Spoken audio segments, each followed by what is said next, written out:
Bem-vindo a mais um Diário de Eva. Que você aqui já é nossa amiga, né? Eu espero que você já esteja com a gente há muito tempo. Se você não tiver, cheguei agora.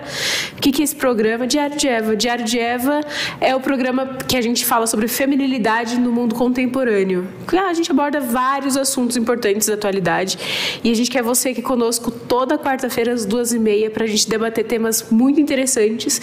E como sempre, eu tô aqui com a minha querida amiga Paola Reis. Eu mesma. Tudo bom, pessoal? Já estamos aqui toda quarta-feira. Semana passada a gente teve a despedida da Tainá, muito triste. Mas estamos de volta aqui. Estamos de volta. Um tema bem legal também. Acostumem-se com a nossa cara, né? Sim. Paola e Letícia. Se você enjoar, ora ao Senhor e peça que você suporte o nosso rosto. Outras pessoas, para Deus prover outras pessoas para estarem aqui também. A gente não é ciumenta. A gente está aqui, no mover do espírito. E assim, como a gente sempre traz pessoas muito legais, cheias de conteúdo, hoje não está diferente. Então fica aqui porque o tema é depressão pós-parto. Assunto sério. Confesso que eu não tinha lido muito sobre isso até o momento, até preparar o programa, e vi que realmente é algo que a gente precisa falar. Assim, a gente pensa assim, mas eu sou solteira, eu não tenho filho ainda. Deixa esse tema mais pra frente. Mas pensa só, você como cristão, que tiver amigos, que a gente tem várias amigas agora que ganham bebê. Tem várias amigas que estão grávidas ainda. E aí, como que a gente ajuda essas pessoas se passarem por uma situação parecida? Como vencer isso? Como se prevenir disso? E é sobre isso que a gente vai conversar hoje. É sempre bom a gente se ferramentar, mesmo hoje a gente pensando, não pode acontecer comigo agora, mas ou pode acontecer com você no futuro, ou você pode ajudar alguém que esteja passando por isso. A gente precisa ficar atentas aos sinais. Exatamente. A gente não pode ser ignorante. A gente tem conhecimento das escrituras, a gente tem acesso à informação, e se Deus te trouxe hoje aqui para escutar isso, trouxe eu e a Paola para ouvir e escutar também, então significa que a gente tem que aprender, não é verdade? Sim, exatamente. Então, a gente sempre inicia com o mais importante, o versículo do dia. O versículo do dia, vamos de Salmo 142, do 1 ao 7. Ao Senhor ergo a minha voz e clamo, com a minha voz suplico ao Senhor. Derramo perante Ele a minha queixa, e à sua presença exponho a minha tribulação. Quando dentro de mim me esmorece o espírito, conheces a minha vereda. No caminho em que ando, me ocultam uma armadilha. Olha à minha direita e vê, pois não há quem me reconheça, nenhum lugar de refúgio, ninguém que por mim se interesse.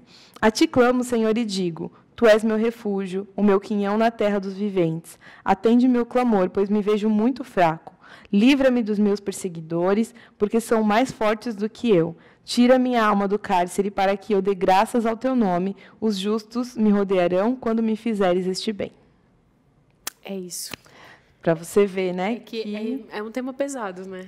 Exatamente. Um salmo para a gente ver que não é só com a gente que acontece, né? Exatamente. Os personagens bíblicos, né? Essas pessoas, homens e mulheres, também passaram por situações muito difíceis.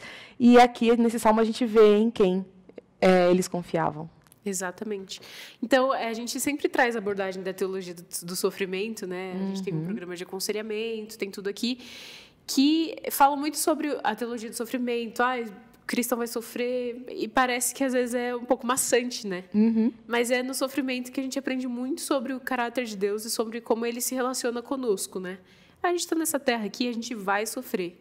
Então, as questões como que isso vai nos aproximar do Senhor? Como que isso vai fazer com que a gente amadureça e se pareça mais com Cristo?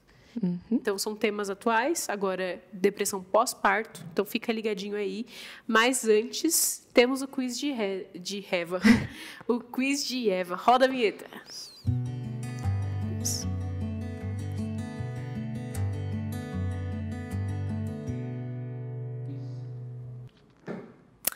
Então, o quiz de hoje é: depressão pós-parto para você é A, frescura, B, pecado, ou C, problemas químicos do corpo? Olha, essa é uma questão muito importante, porque isso aqui vai definir muita coisa pra gente, né, Paulo? Sim, é importante pra gente saber ter sensibilidade para ajudar outras pessoas, mas também ajudar as pessoas a lidarem com as consequências dos problemas químicos, né? Porque a gente pode ter pecados que provenham dos problemas, né? Exatamente. E uma questão importante é como que a gente vai definir isso, vai definir como a gente vai lidar lá para frente, né? Se você pensa que é pecado, se você pensa que é frescura, se você pensa que é problemas químicos do corpo, vai depender da forma como você vai lidar com isso. Aí, para a gente aprender um pouco mais do assunto, a gente não fica só nas nossas palavras. Por quê? Porque a gente tem aqui uma pessoa especialista para falar. É um cara genial, que sempre está com a gente, é um queridíssimo, o doutor Aldo. E para apresentá-lo, eu vou falar aqui, ó, ele é casado com a Ivete, pai do Aldo Neto, da Carol e da Ana Paula, avô do Davi, da Mariana, da Catarina, da Júlia, do João, do Lucas, Daniel e do Pedro. Ou seja, é uma família... Que família, linda! Eu já quero fazer parte da família, vou entrar como adotiva aí. E ele é médico e tem formação em aconselhamento bíblico pelo CCIF da Filadélfia e é mestre em aconselhamento bíblico pelo Andrew Jumper. Ou seja, você está aqui com um especialista para falar de tudo. Qual a pergunta que você quiser, ele pode responder. Ele responde. Né, doutor Aldo? Boa tarde.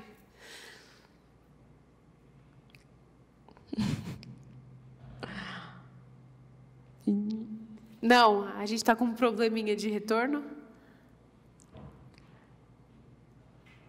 Tá me ouvindo agora? Agora sim. Desculpa. Mas não é tudo isso aí, não. E não é qualquer pergunta também. Não. Queria aquela pergunta que fizeram ali agora há pouco para o pastor Hernandes. O que Jesus fez dos 12 aos 30? A resposta bíblica é que ele crescia. Só. O que ele fazia? Ele crescia. Não, mas aí a gente sabe que para o senhor só vem pergunta tranquila. Porque o senhor fala que não sabe, mas a galera joga aí e o senhor vai no pique já. Na cola. É isso aí.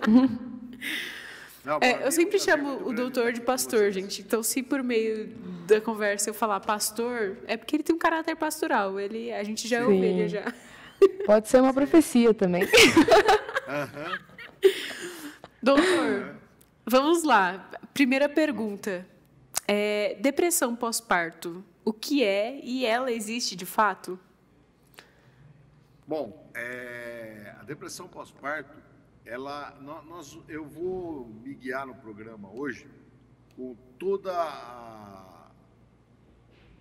a estrutura disponível pelo Ministério da Saúde sobre esse assunto, tá?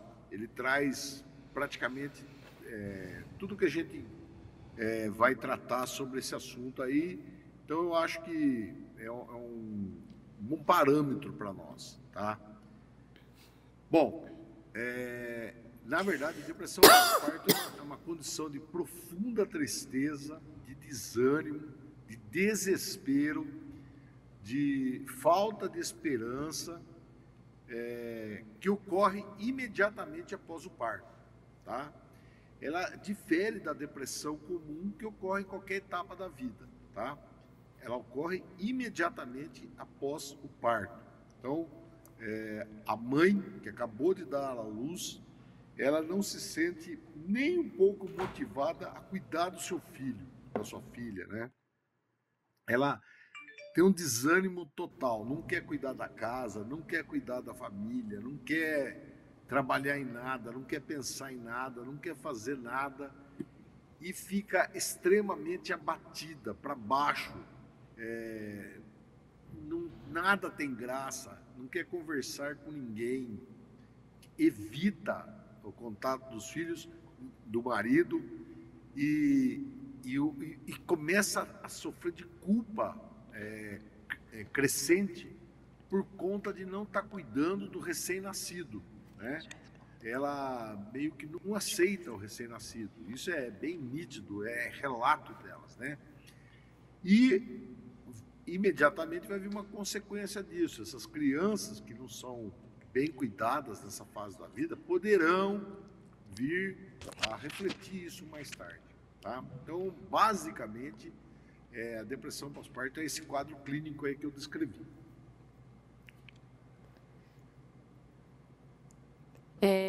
Doutor, Aproveitando já essa pergunta, acho que a gente precisa falar um pouco dos sintomas, né, Pá? Então, o senhor acabou colocando já muitos dos sintomas, né? Mas a pergunta é qual que é a diferença entre a depressão pós-parto e uma exaustão comum dessa mudança de rotina, de chegada de um bebê novo, dessas mudanças que a gente sabe, né, que a chegada de um bebê traz para casa e tudo mais. A gente sabe que muitas mães ficam cansadas mesmo, mas qual que é a diferença assim que pode nos chamar a atenção, que faz com que a gente preste atenção se é um caso mais grave? Existe um outro quadro descrito que se chama psicose pós-parto. Aí é um quadro extremo, onde há relatos até de a vida do bebê correr risco, né? A mãe causar alguma agressão contra o recém-nascido, tá? Mas no quadro de depressão, basicamente a depressão pós-parto, o que mais chama a atenção é a inatividade da mulher. Ela não tem vontade de cuidar do recém-nascido, não cuida, tá? Mas também não quer nem fazer os serviços da casa e não quer conversar com ninguém mais. Ela quer o isolacionismo, ela quer a inatividade, tá? Então, basicamente, isso é chamativo para a própria pessoa. A própria mulher se incomoda com isso. E é comum ela mesma procurar ajuda com relação a isso. E ela relata isso para o profissional que ela vai procurar ajuda, né? O psiquiatra ou o próprio médico que fez o parto dela, né? Então, ela percebe que não há um ânimo dentro dela de cuidar do recém-nascido e de nenhuma outra atividade. É como se ela fizesse, na cabeça dela, falasse assim, puxa vida, que batata quente que puseram na minha mão e como que eu vou lidar com isso agora? Eu não tenho capacidade para fazer isso. Eu não me sinto habilitada a cuidar do meu próprio filho e tampouco fazer as outras atividades, né? Então, basicamente, é uma condição bem marcante mesmo, porque é imediatamente após o parto. Ela não tem ânimo nem para amamentar o filho, tá? Então, basicamente, é um quadro, diria, dramático, né, que incomoda a família e que poderá trazer consequências a essa criança recém-nascida.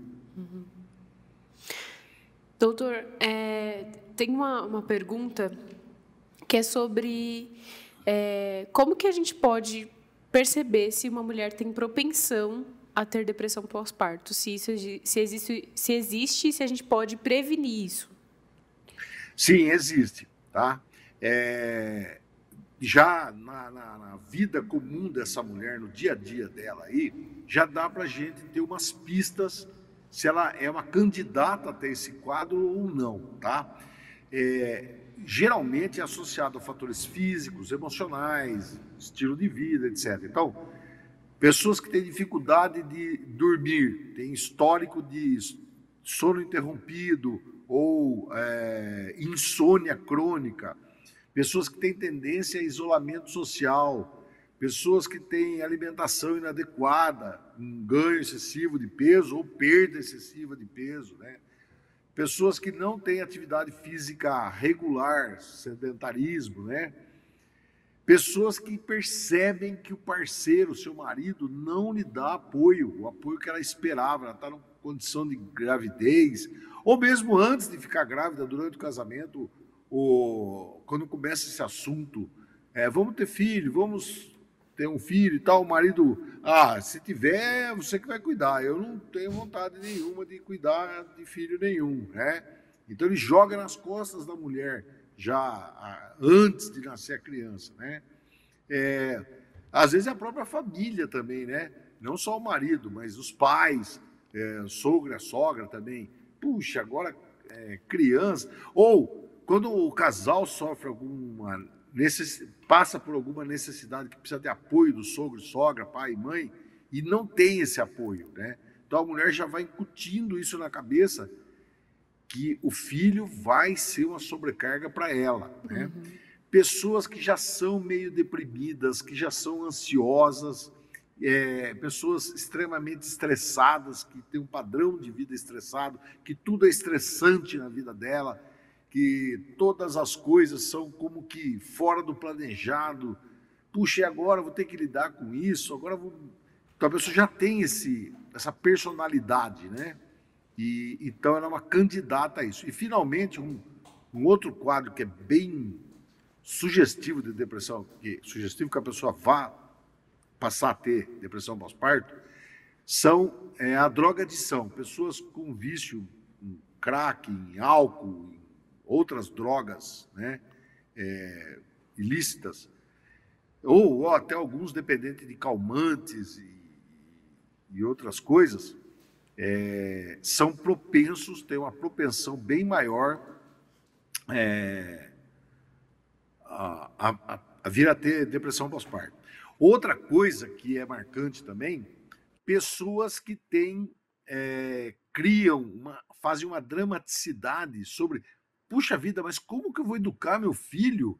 Eu não tenho formação para isso, eu não sou preparado para isso, eu não sei se vou ter dinheiro para sustentá-lo, como que eu vou achar uma boa faculdade para o meu filho quando ele for adolescente, jovem? Enfim, é uma situação que a pessoa vai criando um drama, como se fosse chegar um ET dentro de casa, né? E não um ser humano. Então, cria aquele drama, aumenta o drama, né? Multiplica, as dúvidas são multiplicadas, né? Isso acaba se tornando um fardo, e essa mulher, então, é uma candidata a vir a ter o que nós designamos por depressão pós-parto. E, pastor, como o senhor já falou, né, da questão dos sintomas e tudo mais, até mesmo pode gerar uma rejeição em relação à criança, né?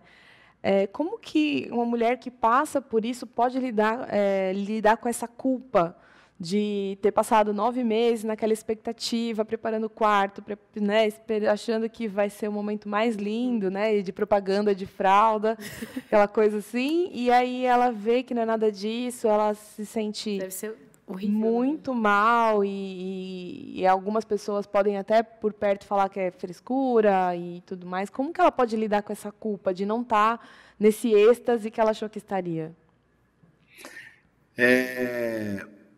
Essa é uma boa pergunta, né?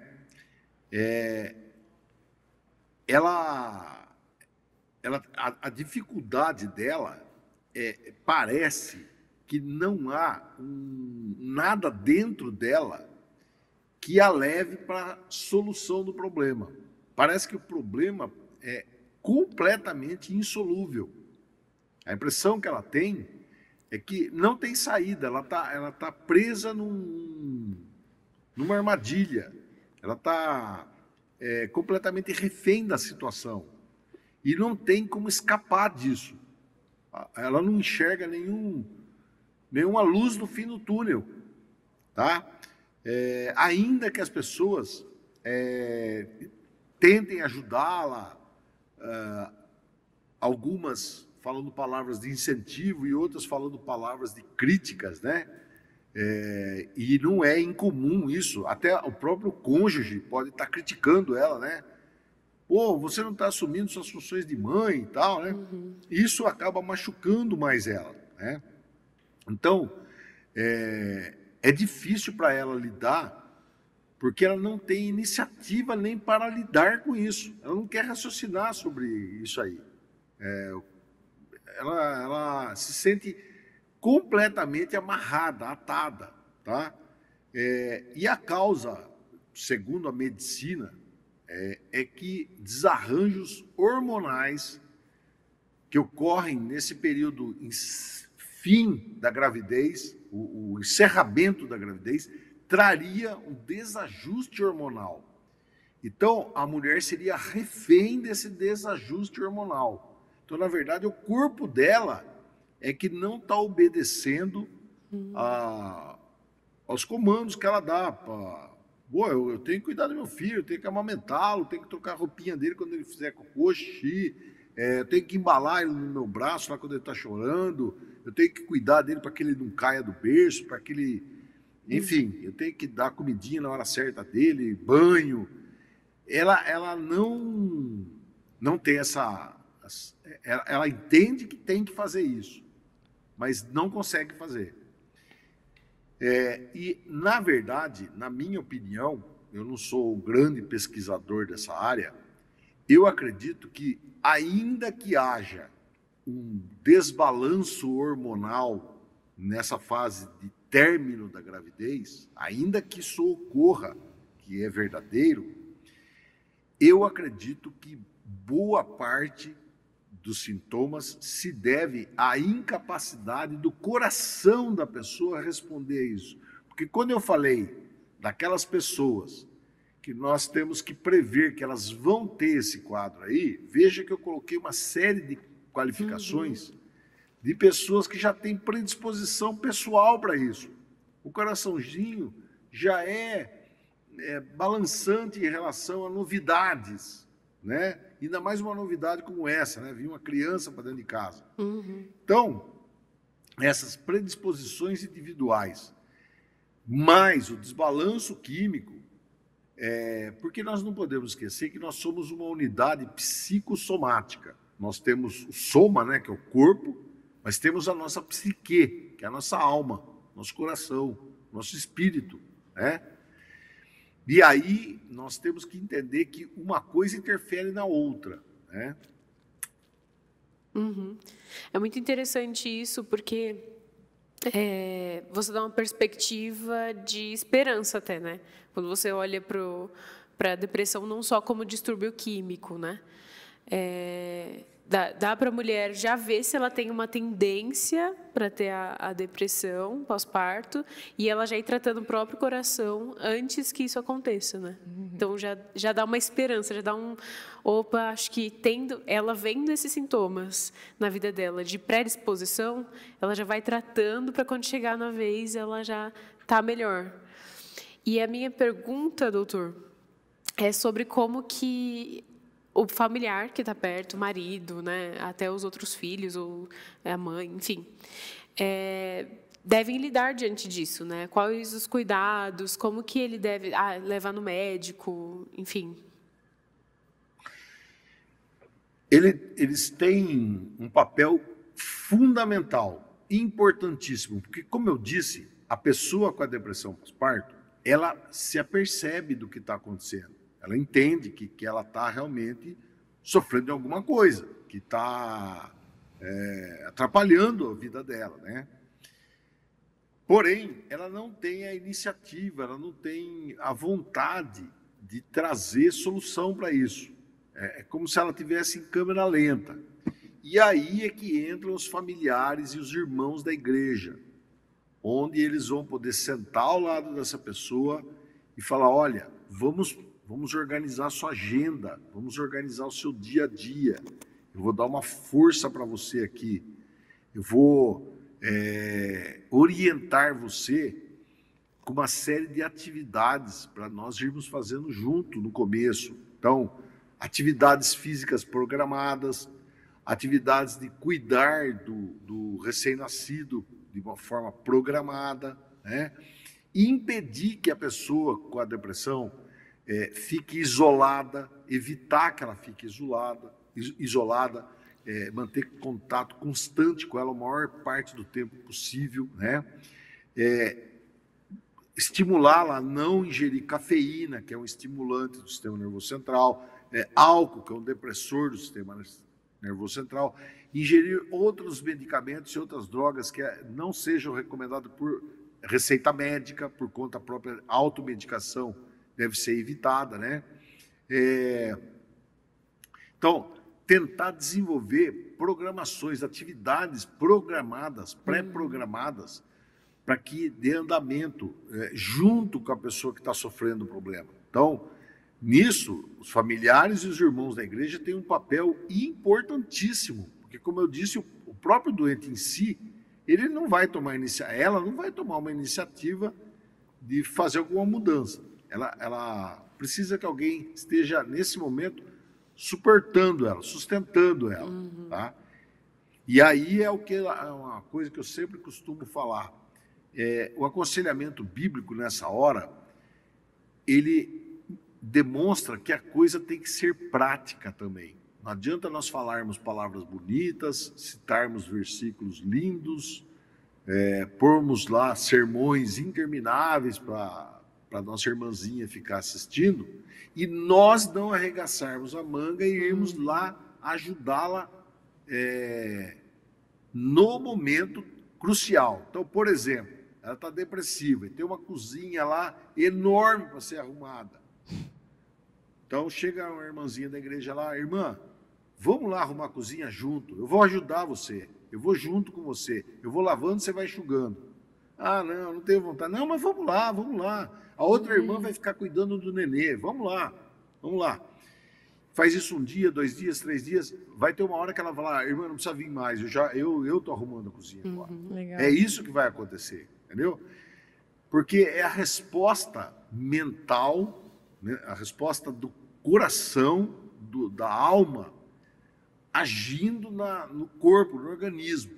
Assim como o organismo pode causar a depressão espiritual, o espírito pode avivar a ação física, né? Um influencia o outro, tá?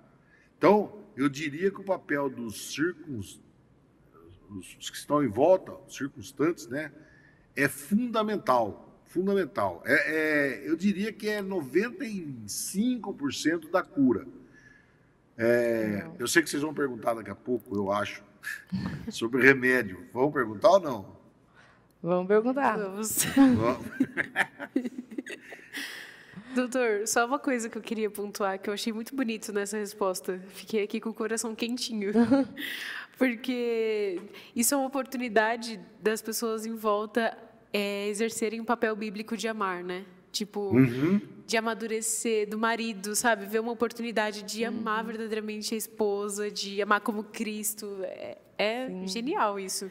Sim, eu até comentei no começo do programa que era um tema que eu não tinha prestado atenção até a gente preparar o roteiro do programa.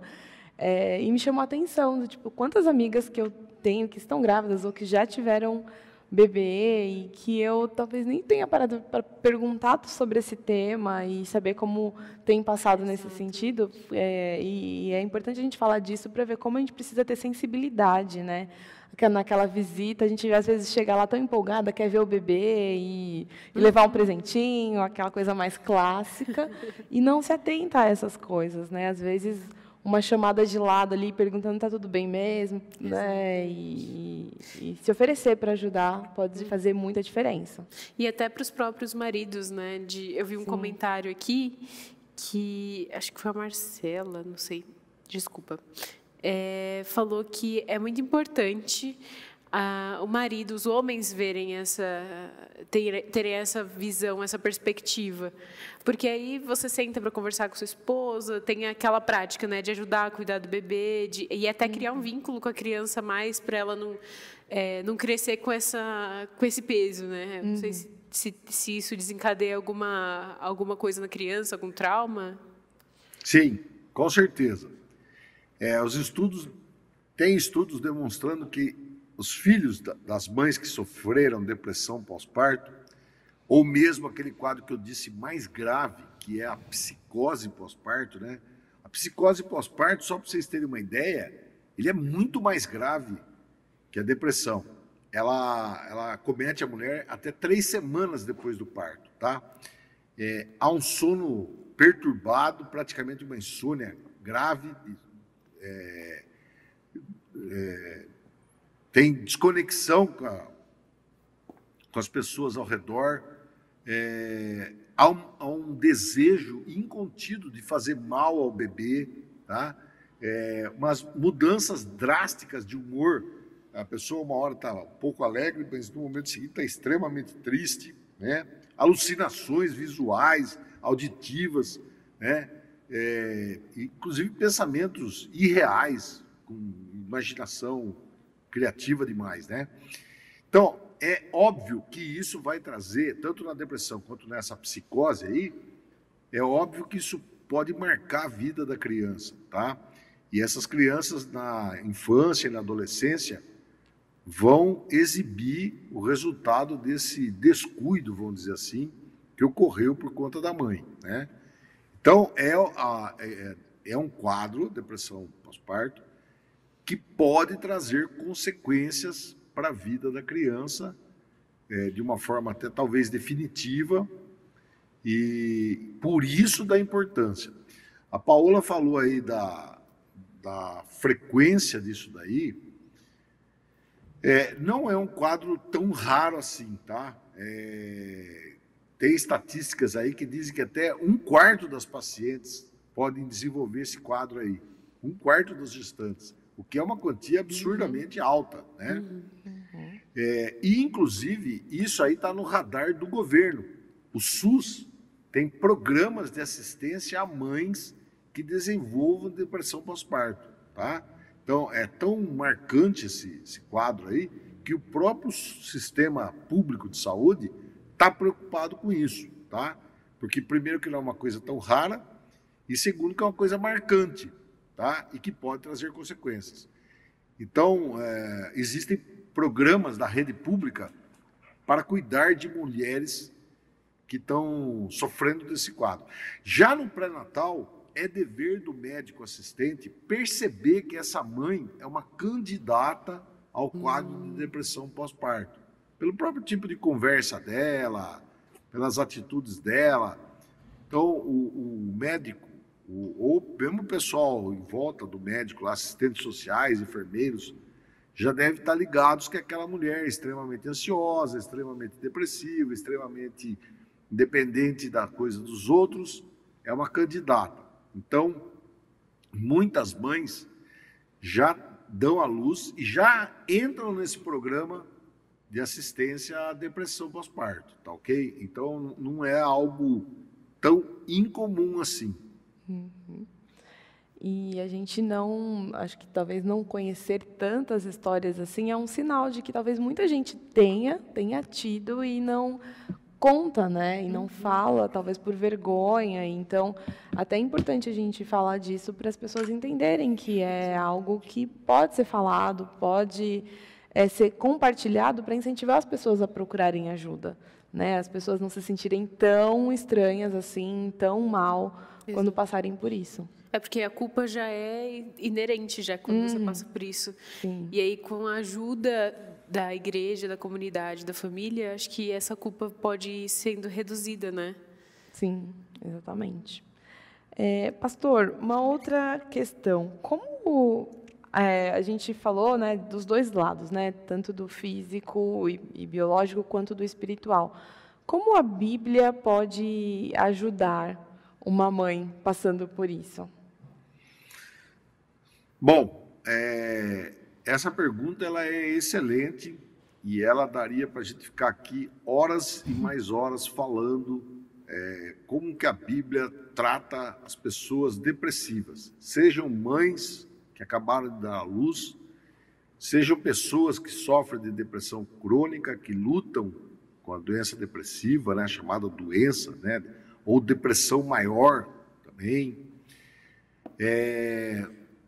Existem incontáveis textos bíblicos que lidam com essa questão.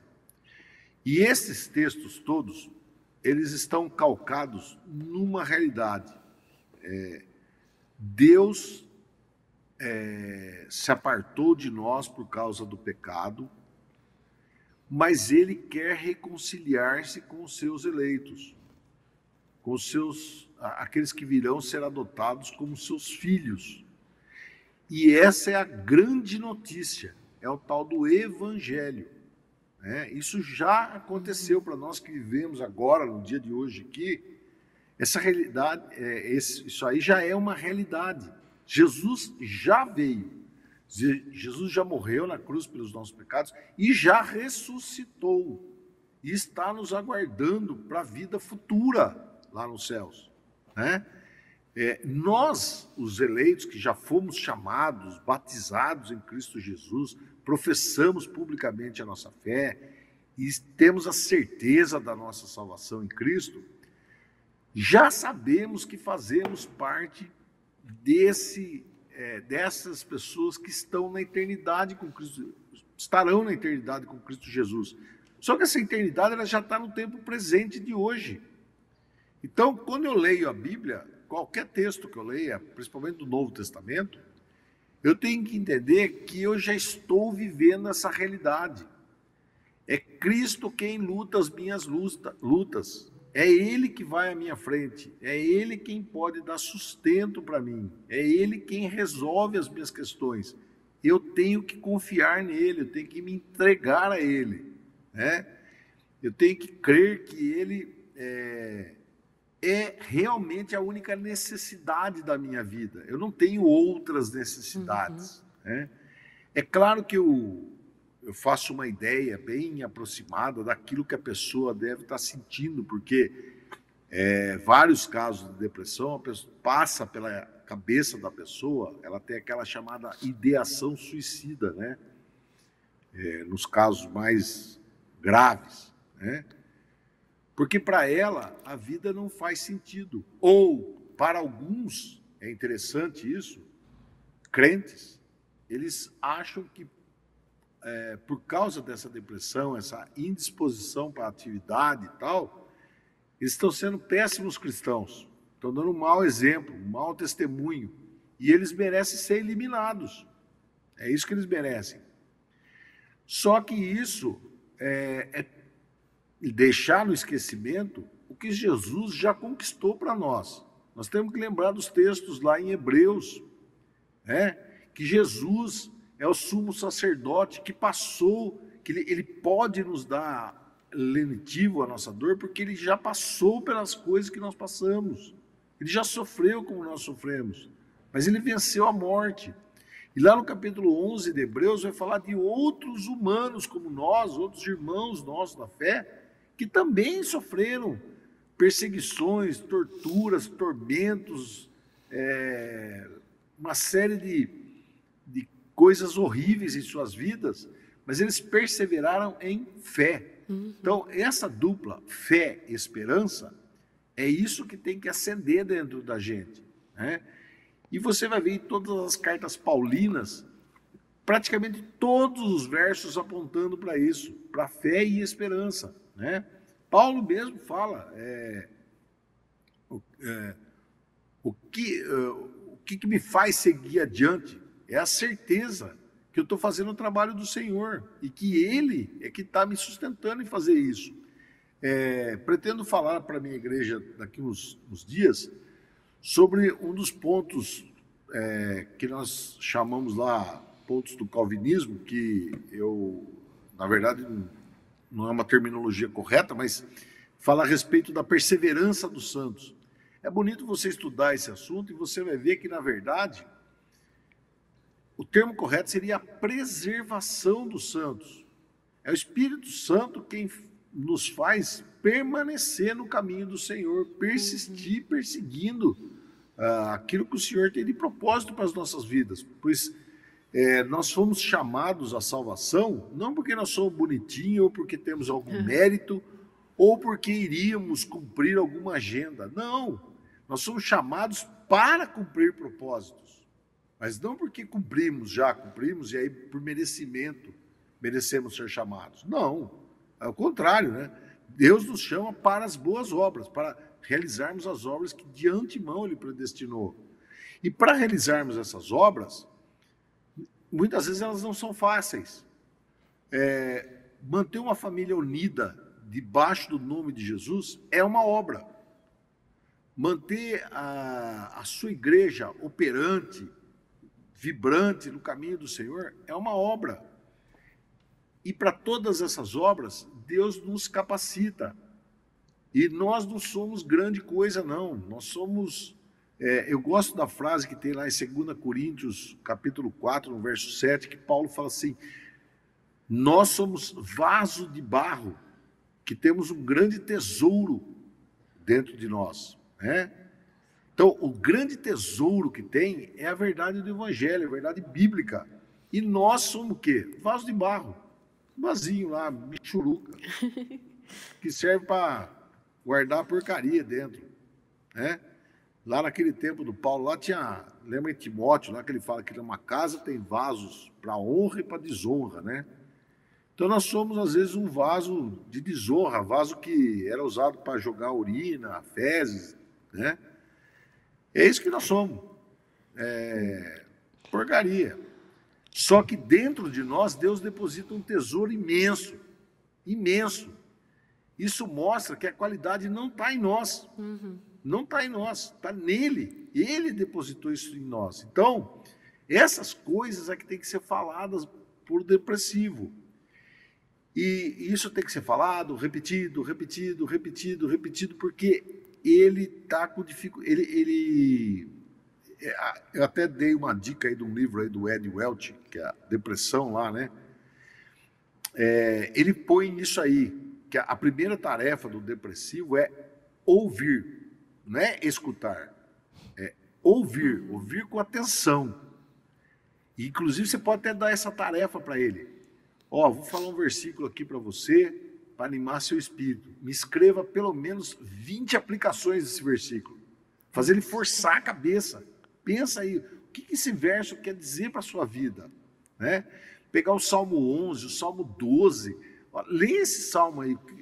O Davi está falando que ele é perseguido por inimigos atrozes. Mas a confiança dele está no Senhor.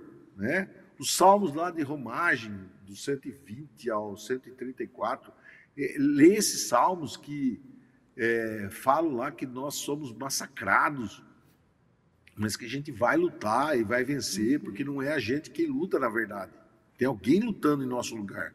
Nós estamos lá participando, mas na verdade não é a gente lá que está fazendo grandes coisas, né? Porque grandes coisas é o Senhor quem faz. Então, a Bíblia, eu diria que ela todinha ela, para não... ela é um tratamento antidepressivo, porque todos os versos da Bíblia apontam para Jesus, né? Ou deveriam, pelo menos, no nosso entendimento que está lendo, né? Fazermos conexão com Jesus. E Jesus é a nossa esperança. Se nós temos uma esperança sobrenatural, não vai ser uma doença física que vai me derrotar. Jesus é muito maior que a depressão, muito maior. Tá? E ainda, aproveitando o gancho aí, porque senão não vamos esquecer de falar do remédio, eu não sou contra o remédio, tá? Não sou contra o remédio. Eu acho que as mulheres que têm um desequilíbrio hormonal, que foi medido lá o hormônio e está desequilibrado, acho que você pode fazer reposição do hormônio, tá? E o antidepressivo, você pode eventualmente usar para aqueles... Existem alguns que têm uma resposta muito boa. Eu não acredito muito que há um desarranjo químico no cérebro. Não há provas concretas disso, tá? Tem trabalhos que mostram que sim, trabalhos que mostram que não, né? Só que ninguém nunca furou a cabeça de alguém para medir quanto que tem de química lá, né? Então, mas, no entanto, ele tem um efeito benéfico em algumas pessoas. Talvez por placebo, sugestão, sei lá. Bom, beleza, toma então. Se você acha que se sente melhor com esse antidepressivo, tome, né? Só que com perspectivas a abandoná-lo, porque senão ele vai virar o Deus da sua vida. Né? Como a gente escuta muita gente falando, pô, eu sem esse remédio não sou nada. Não, você, sem Deus, você não é nada, tá? Não é com remédio, sem remédio. Né? Você para ser alguma coisa, você só vai ser com Jesus. Fora ele, você não é nada mesmo, né? Então, às vezes tem umas muletas que a gente pode usar. Então, ainda que a gente promova várias ferramentas para auxiliar essas pessoas, tipo babás que podem ajudar cuidando do nenê, um marido que esteja presente. Quero fazer uma propaganda aqui agora. Outro dia, essa semana aqui, a Nathalie Campos, até mandei os parabéns para ela. Ela gravou uns spots lá no Instagram, falando, o cara perguntou como que eu seria um bom marido cristão. Nossa, ela deu um show. Eu vi. Ela falou, acho que uns 3 minutos, 4 minutos. Falei para ela, que aula, em 3 minutos você conseguiu esgotar o assunto. Ela falou várias coisas, Mas, na verdade, a última coisa que ela falou você tem que procurar imitar o Senhor Jesus. Né? Esse é o bom marido. Ela fala para o cara ir treinando, a mulher está grávida, vai treinando, vai arrumando umas cozinhas lá, ver se você tem intimidade com isso. Vai treinando, trocar boneca, ver se você aprende a trocar a fralda do nenê. Tente dar aula de escola dominical para criança, para ver se você tem paciência com criança. Então, o marido tem que entrar nessa onda. Inclusive, um dos artigos que eu li, por incrível que pareça, ele fala que o marido também pode ter depressão pós-parto. Nossa. Eu achei interessante porque... Então, isso destrói a teoria do hormônio, né? Porque o marido não deu à luz, né? Então, a depressão pós-parto não vem necessariamente do problema hormonal, né? Então, eu acho que é isso aí. Legal, muito bom. Tem muita coisa que foi falado, eu já tô aqui. Isso aplica para vários campos da nossa espiritualidade, né? Se cortar o trecho que o doutor falou, já dá para jogar em qualquer assunto que a gente conversar. A gente pensar que a solução é o evangelho. Fechou com chave de ouro, praticamente. Sim, mas essa questão do remédio realmente chega a se tornar um tabu, né, no nosso meio. De, tipo assim, os crentes que não aceitam remédio são os legalistas, farisaicos, e os que aceitam são, sei lá, sem fé. E aí você fica, mas espera aí, gente, vamos com pensar. calma, né? Vamos pensar. Como dizia um professor meu, vamos pensar com o coração, né? Porque é uma questão que a gente entende que é biológico, ok, mas é uma questão mental, uma predisposição do coração que a gente já tem que avaliar. E a Bíblia dá suporte para a gente lidar com isso. E acho que o pastor, ó. O doutor eu chamei de pastor várias vezes, tenho certeza. A gente vai ver na reprise depois. Mas Todas acho que essa questão de ver foi só Cristo, 4 né? vezes que você chamou. Só 4? Só. Hoje foi só 4. Ixi, a gente vai diminuindo. Acho que foi no começo de cada pergunta. Pastor. Doutor. Não tem problema. Acho que o senhor vai ter que virar pastor de fato para facilitar a nossa vida. Não, tranquilo. Tudo bem. Coloquem aqui no chat, #pastoraldo. Eu adoro lançar as tags, né? Sim. Sempre sai tag daqui. Aí, ó, a pessoa vai começar a comentar. Mas esse ponto de Cristo ser o centro, acho que já abre um espaço enorme para a pessoa ver a esperança, de limpar o coração.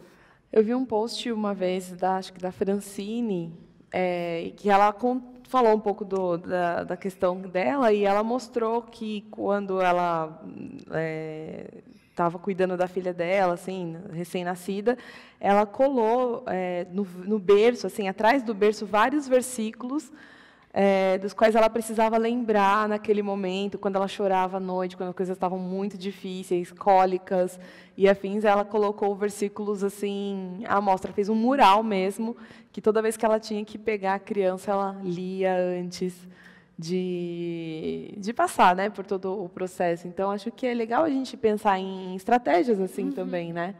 E acreditar e confiar de que a Bíblia pode nos ajudar nessa questão emocional, espiritual, que não só o remédio vai ser a solução, e a gente se apegar mesmo à palavra, confiando de que o nosso Deus está ali com a gente nesse processo difícil, e Ele está junto. Né, a ter coisas práticas e estratégicas. O doutor falou da listinha, né, de colocar as explicações do texto, dos salmos. Sim. A Pá sugeriu que a Francine falou dos versículos. O senhor tem mais alguma indicação prática para nós? Não, eu acho que para esses casos depressivos, além da aplicação, né, falar para a pessoa, me fale 5, 6, 10 aplicações, né? Como que esse texto pode ser aplicado na prática, né? Você pode também pedir para ele fazer correlações. O que você entendeu desse versículo? Qual outra passagem bíblica que você pode correlacionar com essa, né? E aí tentar linkar o versículo com a vida prática dele, com o que ele está vivenciando, né? Como que esse versículo pode se aplicar a essa situação? Então, a criança chora de noite, você não tem ânimo nenhum para levantar e ir lá ver. E aí você fala para o seu marido ir lá ver o que está acontecendo com a criança, né? Essa é uma situação presente, tá? Qual o versículo que nós podemos linkar com essa situação, que traga resposta para isso? Isso é uma tarefa. Outra tarefa, que uma vez eu vi o sujeito fazendo isso para um paciente depressivo. Ele pegou alguns livros da Bíblia, cada semana ele pegava um, né? Então ele falava, hoje vamos pegar a 1 Samuel. Eu quero que você liste para mim cada versículo que aponte que Deus é poderoso, que Ele é soberano, que Ele é o Senhor dos exércitos, que Ele comanda a nossa vida, que Ele é absoluto. Cada versículo em 1 Samuel que você achar. Agora, na outra semana, em Isaías, e aí vai.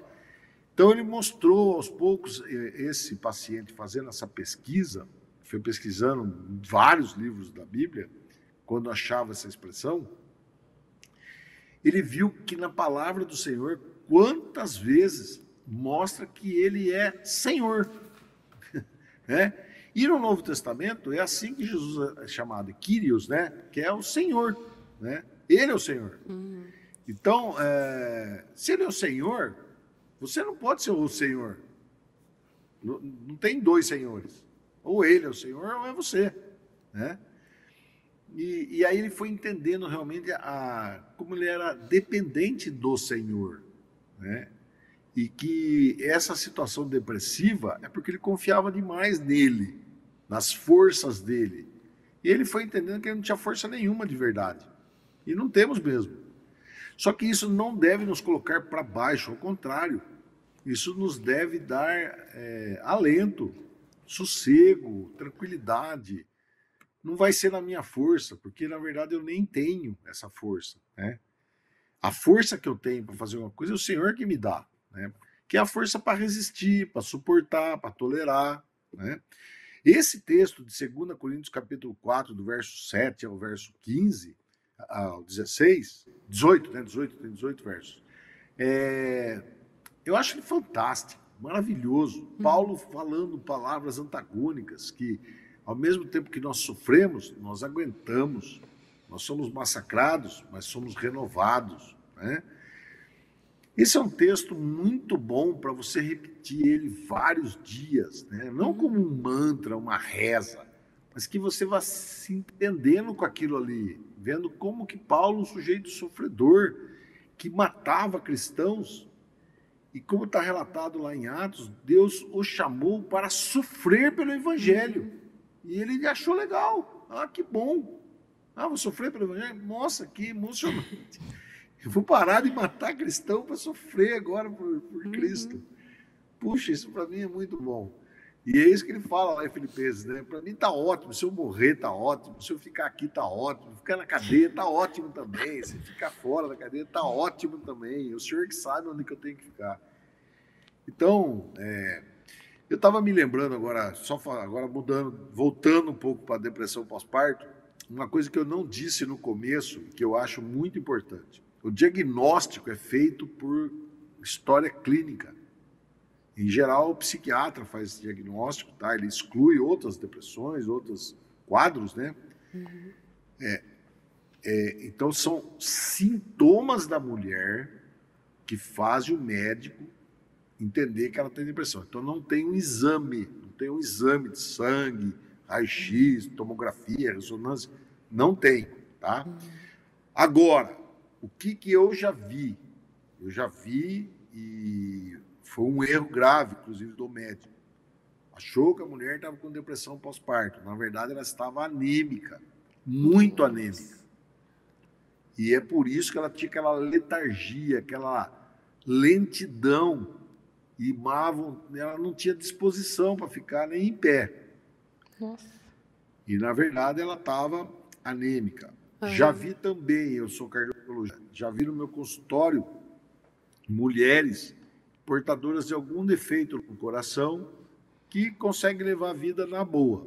Mas quando elas engravidam, principalmente ao final da gravidez, quando a mulher tem mais líquido no corpo, elas descompensam na parte cardíaca, tá?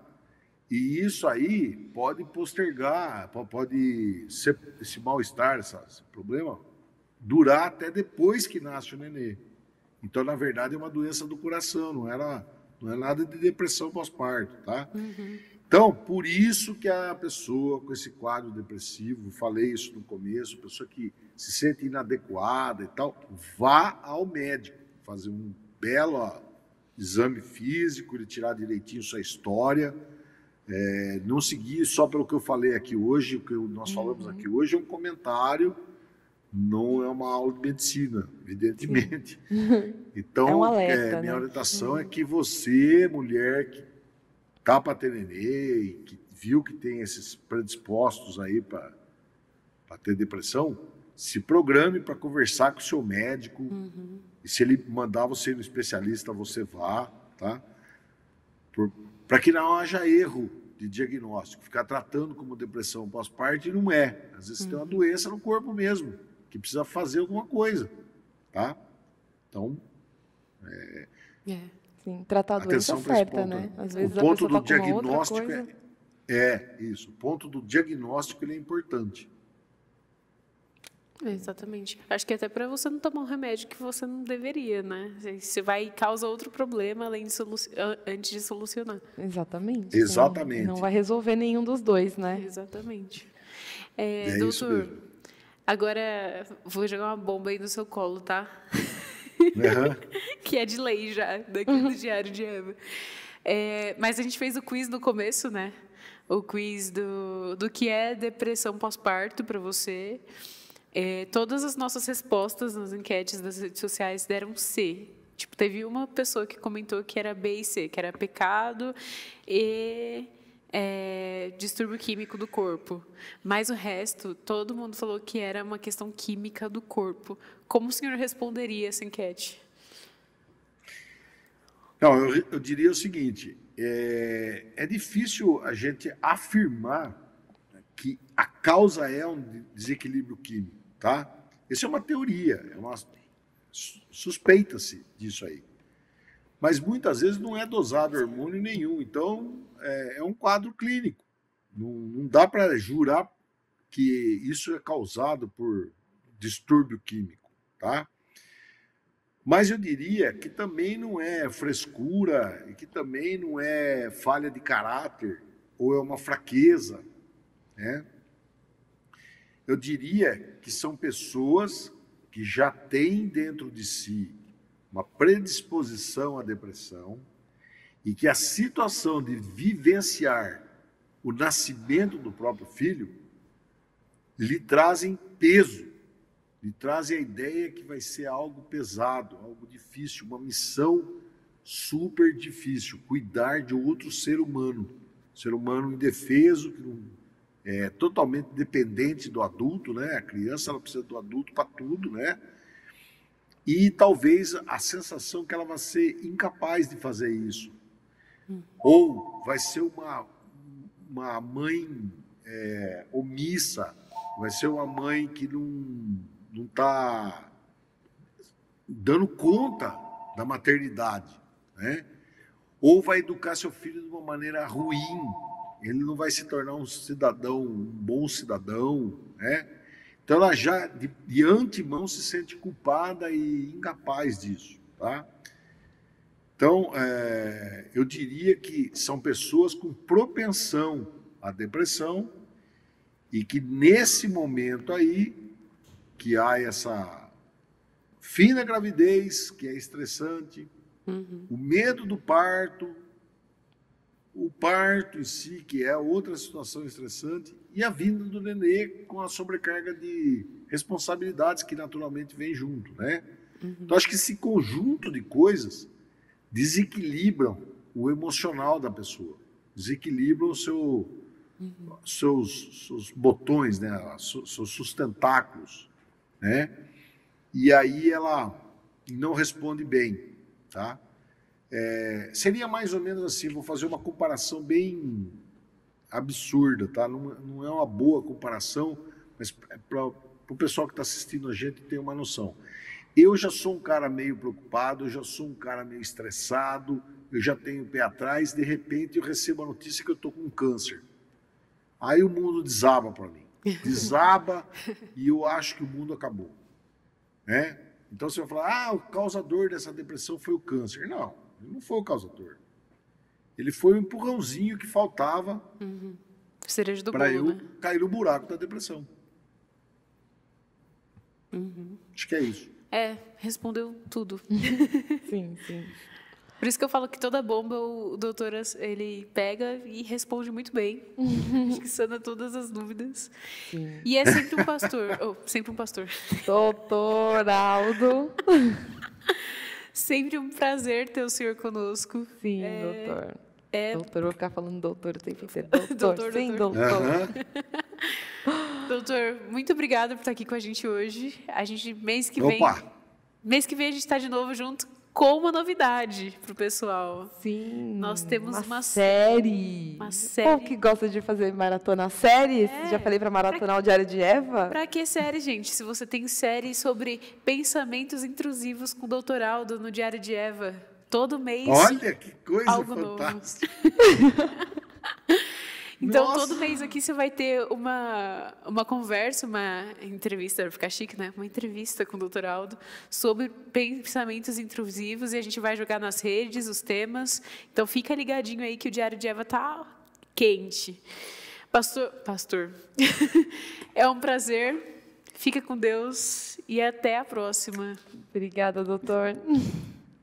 Eu que agradeço, muito obrigado, viu? É muito bom estar com vocês aqui, viu? Letícia, Paola, então as ordens aí.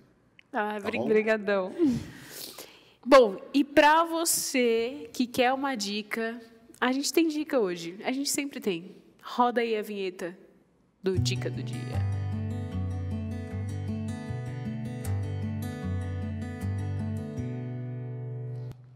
A dica de hoje não é nossa, né, Paola? A dica de hoje é do próprio Dr. Aldo. Ele deixou como dica o livro do Ed Welch, Depressão, que vai aparecer aí na sua tela. Olha, muito bom esse livro. Esse Ed Welch, ele é conselheiro bíblico, ele é especialista nas áreas de aconselhamento. Então, leia esse livro se você quer saber um pouco mais sobre o assunto. Ele é um pouco mais vasto, né? Ele não é especificamente sobre depressão pós-parto, mas ele vai tratar do assunto de uma forma muito profunda para você.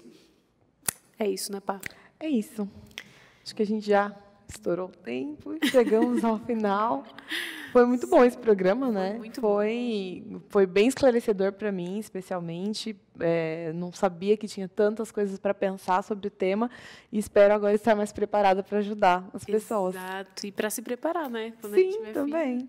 A gente está aí preparada. Espero que você tenha se sentido preparada e você que é homem também preparado para ajudar a sua esposa. Exatamente. Teve um recadinho ali à parte para os homens também.